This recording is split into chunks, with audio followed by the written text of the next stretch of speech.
बात नमस्ते जोहार। झारखंड के जो अभ्यर्थी हैं, छात्र छात्राएं हैं, वो अब जग जाइए, अब एग्जाम में लग जाइए। माननीय सरकार द्वारा एक प्रेस विज्ञप्ति भी जारी की गई थी जिसके माध्यम से ये कहा गया है कि इसी साल 1 महीने के भीतर नई नियुक्तियों की जो अड़चनें आ रही थी उनको अड़चनों को दूर करके और नई नियुक्तियों का रास्ता आगे प्रशस्त किया जाए। ठीक है, तो आप लग जाइए क्योंकि यही एक विकल्प है आपको अपनी पहचान समाज में बनाने का, दूसरा कोई भी विकल्प नहीं है। शिक्षा ही एक ऐसा हथियार है जिसके माध्यम से आप पूरे विश्व को बदलने की क्षमता रखते हैं। बाकी कोई भी दुनिया में ऐसा हथियार नहीं है जिसके माध्यम से आप विश्व को बदल सकते हैं। शिक्षा ही एक ऐसा अधिकार है, मतलब शिक्षा ही एक ऐसा हथियार है, अधिकार जो ही बोलिए, तो उसके माध्यम से आप समाज में अपनी एक अलग छवि, अलग पहचान बनाते हैं, अपनी सोच को विकसित करते हैं। और सबसे बड़ी बात, शिक्षा का सबसे मेन उद्देश्य होता है व्यक्ति के व्यक्तित्व का सर्वांगीण विकास करना। ठीक, अब यहां देखिए यहां काफी सारी चीजें लिखी हुई हैं, लेकिन कैबिनेट जैसे माननीय सरकार जो मुख्यमंत्री जो हैं उन्होंने एक मीटिंग बुला के जो भी फैसले लिए थे उसमें यह कहा गया था कि चलिए भाई 1 महीने के भीतर आप नोटिफिकेशन जारी कीजिए, जो भी अड़चनें आ रही हैं उनको दूर कीजिए। ये तो आपने देखा था। अभी देखिए विधायक आलमगीर आलम ने इन सभी बिंदुओं पे लेके क्या कहा, तो पहले आप देख लीजिए, उसके बाद हम लोग यहां चलते हैं। तो आप पहले ये क्लिप देखिए। रोजगार के मुद्दे पर कांग्रेस ने कुछ अलग से स्ट्रेटेजी बनाई है आपकी सरकार? रोजगार के मुद्दे पर कल बहुत देर तक बात हुई है, आप लोग अखबार में देखे होंगे। हम लोग, हमारी सरकार, माननीय मुख्यमंत्री और कांग्रेस के सभी बड़े नेता विधायक मिलकर कहे थे, आज भी बोल रहे थे कि हमें रोजगार, यहाँ के लोगों को रोजगार चाहिए, और हम भी बोले थे कि रोजगार हमको देना होगा। इस दिशा में जैसे हमारा पंचायत सचिव करीब 3000 लोग, लड़का जो रोज इधर उधर घूम रहे हैं और वो आस लगाए हुए यहाँ पर उसे नौकरी मिल जाए, लेकिन पिछले सरकार का कुछ गलती और जो हाई कोर्ट का जो निर्देश आया उसके चलते उसका भरपाई नहीं कर पाए। लेकिन उसको देखते हुए हम कितना रह सके, लेकिन हम आपको विश्वास दिलाना चाहते हैं जितनी भी वैकेंसी है 3,25,000 जो पद अभी खाली पड़ा है उसको इस साल भरने की हमारी सरकार काम करेगी। इस बात का हमारा माननीय मुख्यमंत्री भी ऐलान किया, कल हम लोग ने इस पर मशवरा भी किया। तमाम विधायकों का कहना है एक रेगुलेशन के माध्यम से आज जो हमारे दल के मीटिंग हुई है उस बात को हम लोग माननीय मुख्यमंत्री के पास उसको रखने की काम हम लोग करेंगे। उसमें आरक्षण नीति जो बहुत दिनों से यहाँ पर कांग्रेस हो, झारखंड मुक्ति मोर्चा हो, दूसरे का भी, ये 27% ओबीसी का आरक्षण, उसके लिए जो लैंड बैंक या जमीन संबंधित जो भी चीज़ है उसका भी एक रेगुलेशन बनाकर देने के लिए विधायकों ने कहा है। हमारे यहाँ 2 नए विधायक जो आए थे चुनाव के बाद, प्रदीप यादव जी और बंधु तिर्की जी, पार्टी ने उन लोगों को बहुत पहले से सम्मिलित कर चुकी है और वो लोग भी हमारे साथ कंधा से कंधा मिलाकर कांग्रेस के काम को आगे अंजाम देने की काम करें। लेकिन विधानसभा से उनका मान्यता नहीं मिला है, उस इशू को भी उठाने की काम यहाँ के और भी, ताकि ग्रामीण क्षेत्र में सड़क की स्थिति ठीक नहीं है। उन लोगों ने कहा कि जो 15 किलोमीटर सड़क आपके द्वारा आ रही है, पुलिया दिया जा रहा है, तो कम से कम 25 से 30 किलोमीटर सड़क बनाया जाए। इस संबंधित बातचीत हुई है और बहुत ही अच्छा वातावरण में 12वें मंत्री पद की चर्चा गाहे बगाहे लगातार इसका जिक्र हो रहा है। तो अगर ये विस्तार होता है तो कांग्रेस इसकी दावेदारी करेगी क्या? 12वें मंत्री के बारे में माननीय मुख्यमंत्री और हमारा आला कमान ही जवाब देंगे, हम लोग बतराज नहीं। धन्यवाद। तो अभी आपने ये क्लिप देखी। अब क्लिप देखने के बाद अब ध्यान दीजिएगा, यहां सबसे पहले एक देखिए, अभी के टाइम में हैशटैग चला के जो अभी चला हुआ था एक तरह का, मतलब ट्विटर अभियान, उस अभियान में कहीं भी ये जिक्र नहीं था कि पंचायत सचिव रिजल्ट और जो पेंडिंग रिजल्ट हैं, उत्पाद सिपाही, स्पेशल ब्रांच और भी जो पेंडिंग रिजल्ट हैं उनके बारे में कोई उल्लेख नहीं था। अब इनके जितने भी अभ्यर्थी हैं, मैं बात करूं पंचायत सचिव से एलडीसी और कांस्टेबल और भी हो सकता है टेक्निकल एग्जाम के कुछ भी। तो ये इन सबों के रिजल्ट के बारे में तो कुछ नहीं कहा, ना तो किसी ने कहा। अभी आलमगीर आलम साहब का बात भी आपने सुना होगा। ठीक है, चलिए अब मैं बता देता हूं।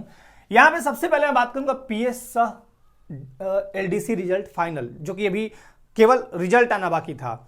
उसी समय स्टे लगा हुआ था, पता नहीं लगा हुआ था नहीं लगा हुआ था, वो ध्यान दीजिएगा। अब इसका रिजल्ट आएगा कि नहीं, ये कई अभ्यर्थियों के मन में एक दुविधा सा बना हुआ है। और पंचायत सचिव सह एलडीसी के जो अभ्यर्थी हैं, चाहे excise constable, special branch, high school teacher, ये सब मिलजुल के आंदोलन भी काफी दिन किए। अब देखिए, आपकी मेहनत जरूर रंग लाएगी। मैं आपको एक चीज बता देता हूं, मेरे पास कोई ऑफिशियल नोटिफिकेशन उस तरह का ऑथराइजेशन तो है नहीं, लेकिन मैं एक आपको विश्वास के आधार पर बता रहा हूं कि इसका रिजल्ट आना चाहिए और इसका रिजल्ट आएगा भी। तो निश्चिंत रहिएगा, इसका भी रिजल्ट आएगा और एक्साइज कांस्टेबल का भी।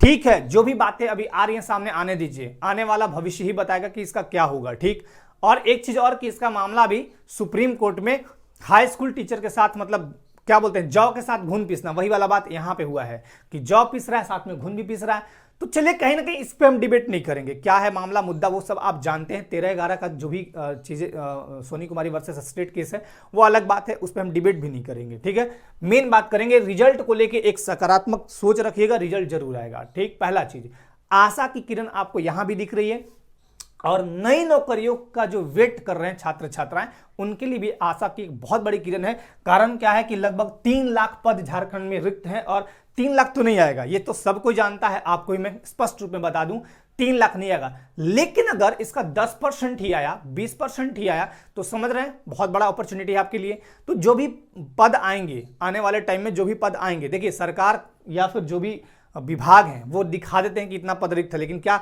100% भरता है क्या? नहीं। ठीक है, अगर 20,000, 30,000, 40,000 भी पद आते हैं आने वाले टाइम में, 1 महीने 2 महीने में देखने को मिलेगा, जो जैसा कि सरकार ने बोला है, तो आप उसके लिए रेडी रहिए। रेडी कैसे रहना है? आपको जागना है। और यहां पे देखिए, ओबीसी के लिए भी विशेष प्रोविजन है कि 27% आरक्षण है, महिलाओं के लिए 50% आरक्षण पंचायतों में है ना। तो खैर, अब यहां तैयार किसको किसको रहना है? 252 पदों की तैयारी कर रहे हैं जेपीएससी के सारे अभ्यर्थी। एकदम लग जाइएगा, भिड़ जाइएगा। जैसे ही कोविड का मतलब थोड़ा लहर डाउन होगा, थर्ड वाला भी आने वाला है, सुना है, आपने भी सुना होगा, थर्ड वाला भी आएगा। पता नहीं उसके कितने पुश्तैनी है, 4, 5, 6 कोई नहीं जानता। तो जैसे ही ये नॉर्मल होगा, ये एग्जाम होगा। ठीक, अब बात करते हैं एलडीसी। देखिए, बहुत सारे डिपार्टमेंट, सरकारी जो विभाग हैं, बहुत सारे डिपार्टमेंट में जो हमारे कंप्यूटर ऑपरेटर होते हैं या लोअर डिविजनल क्लर्क की बात करूं, उनकी काफी कमी है। तो सरकार ने, आपको याद होगा, आज के कुछ महीनों पहले एक लिस्ट मांगी थी हर डिपार्टमेंट से कि आप अपने यहाँ के जो भी संविदा पर यानी कॉन्ट्रैक्ट पे काम कर रहे हैं, कॉन्ट्रैक्ट बेसिस पे काम कर रहे हैं जो भी व्यक्ति, उनकी एक सूची भेजिए और हम यहाँ देखेंगे, परमानेंट करेंगे कि क्या करेंगे, नहीं करेंगे। ठीक, तो हर जगह इसकी कमी होती है। लोअर डिविजनल क्लर्क से मैं अगर बात करूं उसकी कंप्यूटर दक्षता की, तो इसकी कमी होती है, ये वैकेंसी आ सकती है। ठीक, सीजीएल की बात करें, सीजीएल का एग्जाम जरूर होगा। डिपेंड करता है कि अब सरकार, जो ये माननीय सरकार है, वो इसको कैसे लेती है और आयोग जो है वो इन दोनों के बीच तालमेल कैसे बनाते हैं। देखिए, कोई भी चीज बिना तालमेल के होता नहीं है, इसको यूं समझ लीजिए। ऐसा नहीं, आयोग भी अपने जगह पे बिल्कुल स्वतंत्र है। ऐसा नहीं कि सरकार के ही प्रेशर में हमेशा होती है। कुछ चीजें आयोग के पास ऑथराइज है, वो कर सकती है। कुछ चीजों के लिए वो सरकार पे डिपेंड है। झारखंड सरकार की मैं बात करूं या किसी भी स्टेट गवर्नमेंट की बात करूं, कुछ चीजों के लिए एकदम फ्री है और कुछ चीजों के लिए सेंटर पे आश्रित है। समझ रहे हैं बात को? यहां भी वही चीज है। तो देखिए, सीजीएल का एग्जाम होगा। अब यहां पे एक सवाल ये उठता है कि क्या जो फॉर्म भरे गए थे उसी बेस पे होगा या फिर नए सिरे से बहाली मतलब फॉर्म आएगा? तो ये कहना अभी के लिए मतलब खतरे से खाली नहीं होगा। मैं जैसे ही इसके बारे में कुछ पता चलता है बता दूंगा। अगर पहले वाले फॉर्म पे होगा तब भी ठीक, बाद वाले फॉर्म पे होगा तब भी ठीक, लेकिन होना चाहिए क्योंकि ये 2015 से अटका हुआ है। ठीक है, यह बात आप सब जानते हैं। अगर नए सिरे से होगा तो कुछ और बच्चों को, कुछ और छात्र छात्राओं को इसमें अपॉर्चुनिटी मिलेगी फॉर्म भरने की। ठीक है, चलिए, अब कुछ टेक्निकल पद भी हैं जो कि 10+2 और ग्रेजुएट लेवल के होंगे। इसका भी आने का संभावना है। संभावना मैं बता रहा हूं, कोई जरूरी नहीं, मैं ऐसा नहीं कि मैं बोल दे रहा हूं आ ही गया।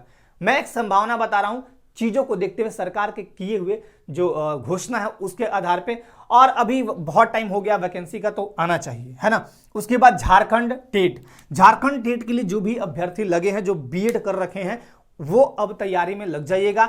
आपको तैयारी में क्या करना है? जीएस पढ़िए, पेडागोजी पढ़िए। उसके अलावा आप क्षेत्रीय भाषा जो भी आप जानते हैं, मगही, नागपुरी, भोजपुरी, वो वो पढ़िए खोटा वगैरह, उसके अलावा हिंदी पढ़िए और इंग्लिश पढ़िए, यही तो होता है ना सिलेबस। बाकी साइंस वाले अपना साइंस के सेक्शन पढ़ेंगे, है ना।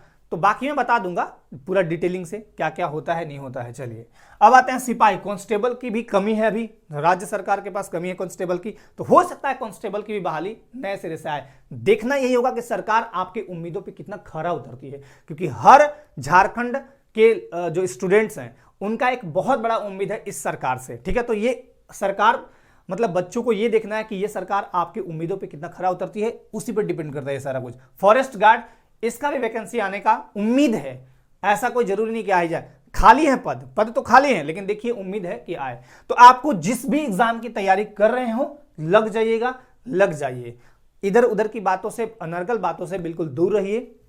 और आपका काम है ना राजनीति करना, ना कोर्ट केस करना, ना लड़ाई करना, आपका काम है पढ़ाई करना, ठीक है। आप जिस एग्जाम को दिए उसमें अगर कोई कोर्ट केस होता है तो आप लड़िए, आप बिल्कुल स्वतंत्र हैं, लेकिन ऐसे ही नहीं पहले से मनोधारणा नहीं बना लेनी है ना। ओबीसी के लिए विशेष प्रावधान मैंने बताया 27% आरक्षण, महिलाओं के लिए 50% आरक्षण। महिला अभ्यर्थी, मैं महिलाओं के लिए दो चीज बता देता हूं, एक तो टेट जो जेटेट है, हाई स्कूल टीचर का तो भी बात ही मत कीजिए, क्योंकि वो मामला सुप्रीम कोर्ट में लंबित है, ठीक चल रहा है, मतलब उसकी प्रक्रिया चल रही है, उसका जजमेंट आना बाकी है। जेटेट में लग जाइए जो भी महिलाएं हैं, यहां बहुत बड़ा फायदा आपको मिलता है। और अगर पंचायत लेवल का कोई वैकेंसी आता है तो उसमें महिलाओं को सीधे 50% आरक्षण है। मैं इसको एक एग्जांपल के तौर पे दिखा देता हूं। यहां पे 50% आरक्षण कैसे मिलता है, जैसे मान लिया जाए 200 सीट निकाली गई, 200 सीट, मैं बात करता हूं पंचायत लेवल का, 200 सीट में 100 सीट जो होगा वो मेल का होगा और 100 सीट जो होगा वो फीमेल का होगा। अब ध्यान दीजिएगा, 100 सीट मेल का, 100 सीट फीमेल का। मैं अभी कैटेगरी वाइज नहीं बांट रहा हूं, जनरल ओबीसी एससी एसटी नहीं बांट रहा हूं। अब एक चीज देखिएगा, अब यहां पे एग्जाम होगा, मान लीजिए 100 नंबर का, 100 नंबर का एग्जाम होगा। इस एग्जाम का कट ऑफ दो तरह से जाएगा, एक तो मेल एक फीमेल। मेल का गया मान लीजिए 78 और फीमेल का गया मान लीजिए 67, ठीक है, ये बातें हो गई। अब 67 का फिर भी फीमेल का सीट मान लीजिए यहां पे 85 ही भरता है, 15 सीट खाली रहता है, तो मेल कैंडिडेट कभी भी फीमेल वाले सीट को नहीं ले सकता है, ठीक, एक तो ये समझ लीजिए। दूसरा एक कंडीशन और दिखाता हूं, मान लीजिए इसमें 67 कट ऑफ ना जाके फीमेल का, ऐसा तो आमतौर पे जाता नहीं है, फीमेल का कट ऑफ गया 79 और मेल यहां पे हो सकता है कुछ कंडीशन में ऐसा हुआ कि 82 लोग आए, 82 ही पद आया, तो बाकी का जो पद है, या बाकी का मैं ऐसा बोलूं 79 इनका है और इनका 78 है, तो कहने का मतलब कि ये इनकी सीट पे जा सकती हैं अगर इनका सारा कुछ क्राइटेरिया यहां के बराबर पूरा होता है। मतलब मेल का जो कट ऑफ है, फीमेल का कट ऑफ देखिए 1 नंबर ज्यादा है ना, तो यहां का सीट यहां ये ले सकती है। जैसे आप ये समझ लीजिए कि ओबीसी एससी एसटी जनरल के सीट को ले सकते हैं, जनरल कितना भी नंबर लाएगा ओबीसी एससी एसटी के सीट को नहीं ले सकता, उसी तरह महिलाओं की स्थिति यहां है पंचायतों में।